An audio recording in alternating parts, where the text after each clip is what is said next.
Good morning student. आज हम कक्षा 11 में सब्जेक्ट अकाउंट में लेसन नंबर 4 रोज नामचा उसमें क्वेश्चन नंबर 14 हम देखेंगे। आज उसमें लिखा है, एक सीखने वाले विद्यार्थी ने निम्न अनुसार प्रविष्टियाँ की है, जो गलत है उन्हें सुधार कर पुनः लिखिए। मतलब कि आपको ये रोजनामचा लिख के दिया है, तो विवरण पर से हमें पता चलेगा कि ये व्यवहार कौन सा गलत है, कौन सा सही है, क्या सही है, क्या उधार है, क्या सही है, क्या गलत है। इसके बाद उधार जमा में क्या गलत लिखा है, ये हमको पता चलेगा। बराबर। तो ये रोजनामचा लिखा है, विवरण लिखा, उस पर से हमें पता चलेगा। ओके। तो पहला जो रोजनामचा है, फर्स्ट नंबर, उसमें लिखा है, पहले तो तारीख देखेंगे 2014 अगस्त है। वीमा प्रीमियम खाते उधार 700 रुपया, रोकड़ खाते का 700 रुपया। ओके।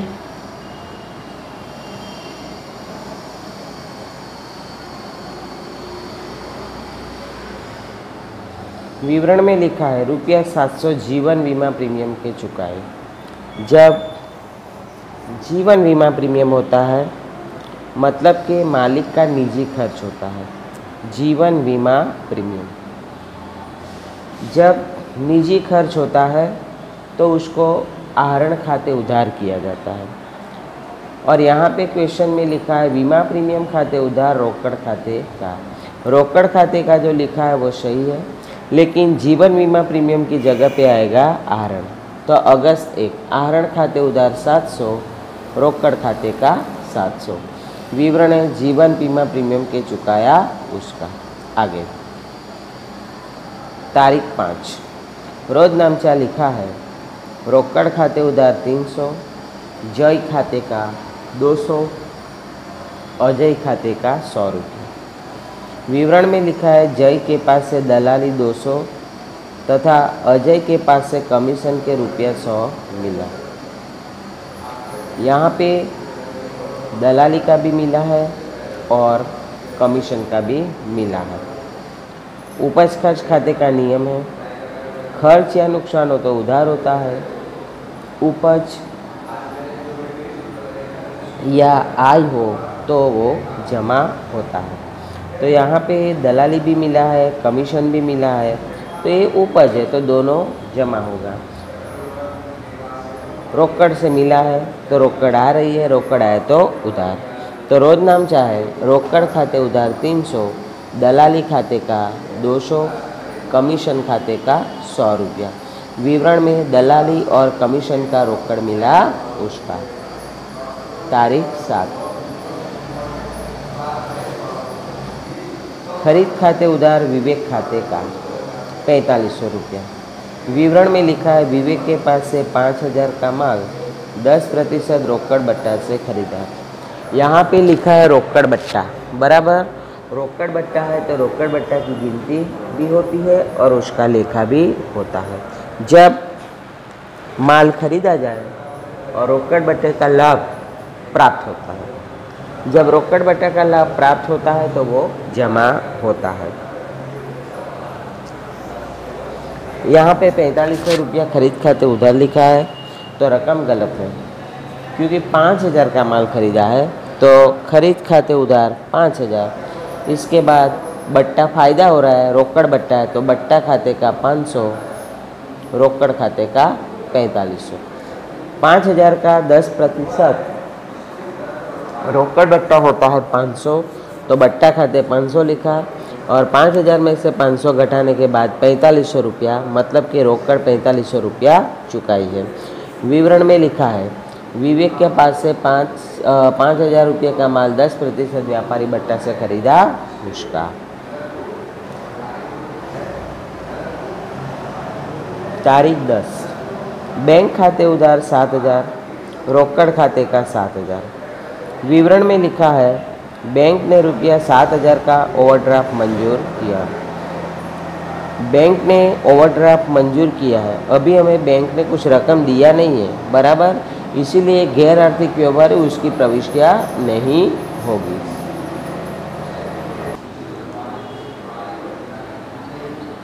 इसके बाद 11 तारीख विवेक खाते उधार 1000, खरीद माल वापसी खाते का 1000। विवरण में लिखा है विवेक को 20% माल वापस किया और रकम विवेक से प्राप्त हुई। विवेक के पास से हमने खरीदा था,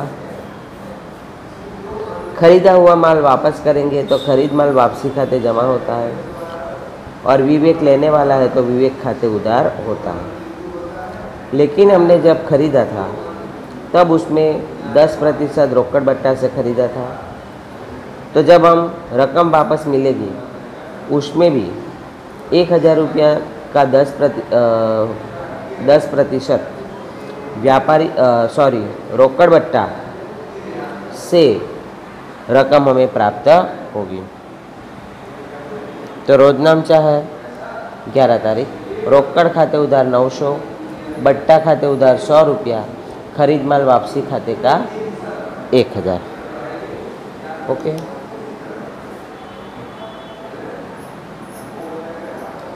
खरीद माल वापसी खाते का 1000। विवरण में विवेक को माल वापस किया और विवेक ने रकम प्राप्त की। तारीख 12, रोकड़ खाते उधार 500, देनदार खाते का 500। विवरण है देनदार के पास से भूतकाल में अपलिखित डूबत ऋण की रकम 500 मिली। अपलिखित डूबत ऋण की रकम जब प्राप्त होता है तो उसको हमेशा डूबत ऋण वापसी खाते जमा किया जाता है। तो रोजनामचा है रोकड़ खाते उधार 500, डूबत ऋण वापसी खाते का 500 रुपया। विवरण में अपलिखित डूबत ऋण वापसी की रकम प्राप्त हुई उसका। 13 तारीख रोजनामचा है मरम्मत खर्च खाते उधार 1500, रोकड़ खाते का 1500।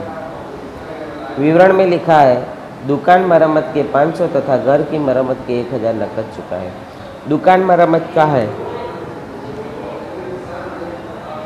तो वो दुकान मरम्मत खर्च खाते उधार होता है, और घर की मरम्मत खर्च किया व्यक्ति का ये निजी खर्च है तो ये आहरण खाते उधार होता है। तो रोजनामचा है मरम्मत खर्च खाते उधार 500, आहरण खाते उधार 100 रुपया, रोकड़ खाते का 600 रुपया। विवरण में दुकान मरम्मत खर्च और घर का मरम्मत खर्च नकद चुकाया उसका। तारीख 15, मजदूरी खाते उधार रोकड़ खाते का। विवरण में है यंत्र स्थापना के नकद चुकाए। जब भी कोई संपत्ति खरीदा जाए उसके पीछे जो भी खर्च होता है वो संपत्ति में ऐड हो जाता है, वो अलग से खर्च करके उसका लेखा नहीं होता है। तो यहाँ पे यंत्र की मजदूरी का खर्च है तो वो यंत्र में ऐड हो जाता है। तो यंत्र खाते उधार 800 रुपया, रोकड़ खाते का 800। विवरण में यंत्र स्थापना के नकद चुकाए उसका। इसके बाद उसका टोटल किया, टोटल आता है 8900 रुपया। अब हम क्वेश्चन नंबर 15 देखेंगे। क्वेश्चन नंबर 15, उसमें लिखा है एक लेखापाल ने नीचे का विवरण बिना का रोजनामचा लिखा है, आपको निम्नलिखित प्रविष्टियों पर से व्यवहारों का विवरण देना है। मतलब कि यहाँ पे सिर्फ हमें विवरण लिखना है, बराबर, और कुछ लिखना नहीं है। तो पहला व्यवहार है बीमा कंपनी खाते उधार 2000, दुर्घटना से नुकसान खाते उधार 400, खरीद खाते का 2400। स्टूडेंट ये हमको रोजनामचा दे दिया है, उस पर से हमें विवरण बनाना है, बराबर। तो विवरण क्या बनेगा कि 2400 का माल दुर्घटना से नष्ट हुआ, 2400 का माल दुर्घटना से नष्ट हुआ, बीमा कंपनी ने 2000 का दावा मंजूर किया उसका, बराबर।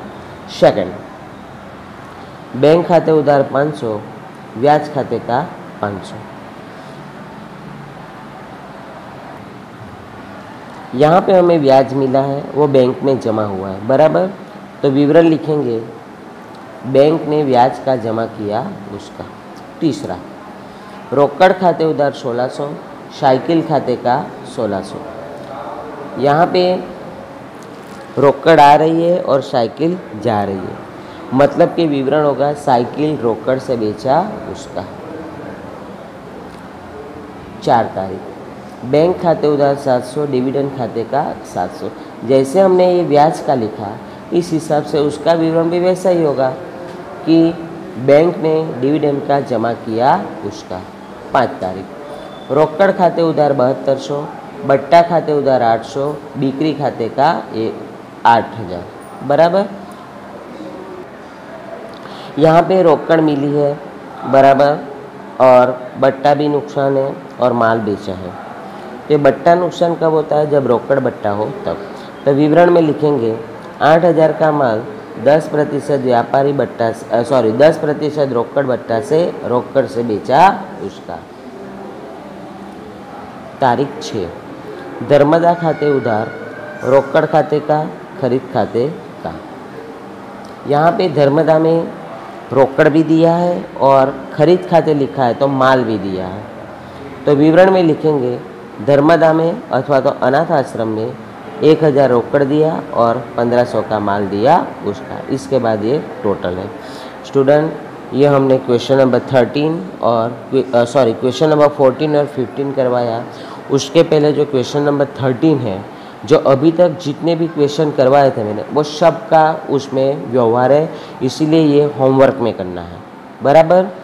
कल हम क्वेश्चन नंबर 16 वो जीएसटी का है, वो हम डिटेल में समझाएंगे और उसका रोजनामचा भी कराएंगे। ओके।